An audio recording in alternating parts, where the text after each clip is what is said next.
नमस्कार मित्रांनो, देव माणूसमधला अध्याय 2 डिसेंबर भागामध्ये गोपाळच्या फोनमुळे कळालं जामकरला. त्याने चांगलाच तुडवत टाकला गाडीत. चला तर काय घडलं ते बघूया. तर घडतं असं, साकेत देवीसिंगला म्हणतो, तुझं सत्य एक न एक दिवस या लोकांसमोर येणार आणि जेव्हा यांना कळेल ना, हेच तुला तुडवतील. तो जेव्हा जायला लागतो तेव्हा लकी, मंग्या आणि जित्या म्हणतात, जा रे जा. देवीसिंग म्हणतो, काय रे तुम्ही, तो आपल्या गावातील पाहुणा आहे ना. जिथे म्हणतो, गोपाळ लेका, तुला कुणी काय बी बोलतोय आणि तू ऐकून घेतोस होय. आता देवीसिंग त्यांच्या भोवतीही नाटक करतो. रात्री गोपाळ आर्याकडे जातो आणि पुन्हा तिचं सांत्वन करतो. आर्या म्हणते, गोपाळजी हे काय होऊन बसलंय. साकेत पण म्हणत होता त्याने असं काहीच केलं नाही. मग त्याने केलं नसेल मग कुणी केलं असणार. तेव्हा देवीसिंग म्हणतो, आर्याजी आता काय बोलावं तेच कळत नाही. आणि इमोशनल होत म्हणतो, आर्याची साकेतजी आले होते. त्यांनी माझी कॉलर पकडली आणि मला मारायला लागले. त्यांचं म्हणणं आहे की तुपामध्ये मी फ्रॉड केला. आता तुम्हीच सांगा मी कसा फ्रॉड करणार. आता तुम्ही केलेल्या तुपाचा आणि माझा काही संबंध आहे का. आर्या म्हणते, काय तुमच्याकडे साकेत आला होता, तुमच्यावर हात टाकला, त्याची हिंमत कशी झाली तुम्हाला मारायची. मी त्याला लगेच फोन करते. आता गोपाळ तिचा हात पकडतो आणि म्हणतो, आर्याजी जाऊ द्या ना, सोडा आता, कशाला विषय लांबवताय. अहो मला नाही राग आला, मी त्यांना माफ केलं.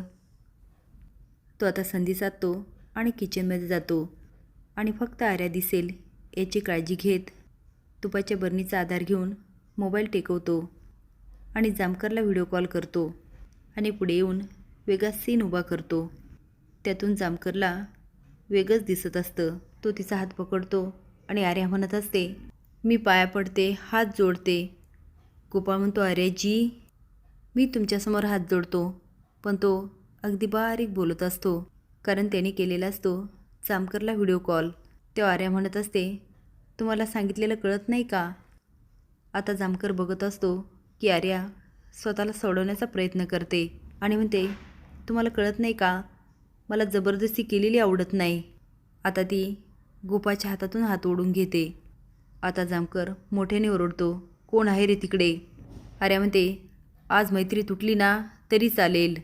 जामकर म्हणतो, चिमणे थांब, मी आलोच. पण गोपाळचं मात्र बरोबर लक्ष असतं. आर्या साकेतला फोन करून म्हणते, तू कुठे आहेस. तर तो काय झालं आर्या, ती आत्ताच्या आत्ता घरी आहे. गोपाळ म्हणतो, आर्याजी मला असं वाटतं आता साकेतजी येणार आणि माझ्यामुळे उगाचच तुमच्यामध्ये भांडण नको. आता मी निघतो.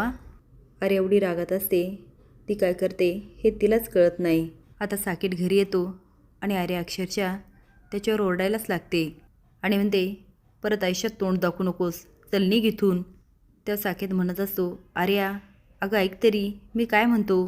पण काय केल्या आर्या काय ऐकायला तयार नसते आणि तेवढ्यात पळतच जामकर घरात येतात. तेव्हा साकेत आर्याचे हात पकडून म्हणत असतो, आर्या ऐक ना, अगं मी काहीच नाही केलं. पण आर्या मात्र एवढी हायपर झालेली असते की हात ओढत म्हणते, मला अजिबात ऐकायचं नाही, सोड मला, सोड मला. जामकर हे दृश्य बघतात, पळत येतात आणि साकेच्या कानाखाली मारायला लागतात.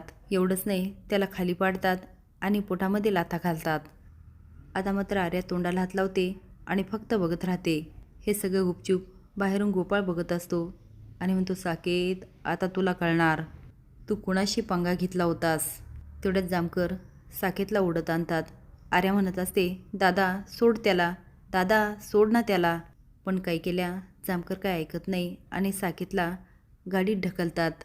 आता गाडी जात असते आणि साकेत कळून ओरडत असतो. तेव्हा देवीसिंग म्हणतो, 1000 सैतान मेले असतील.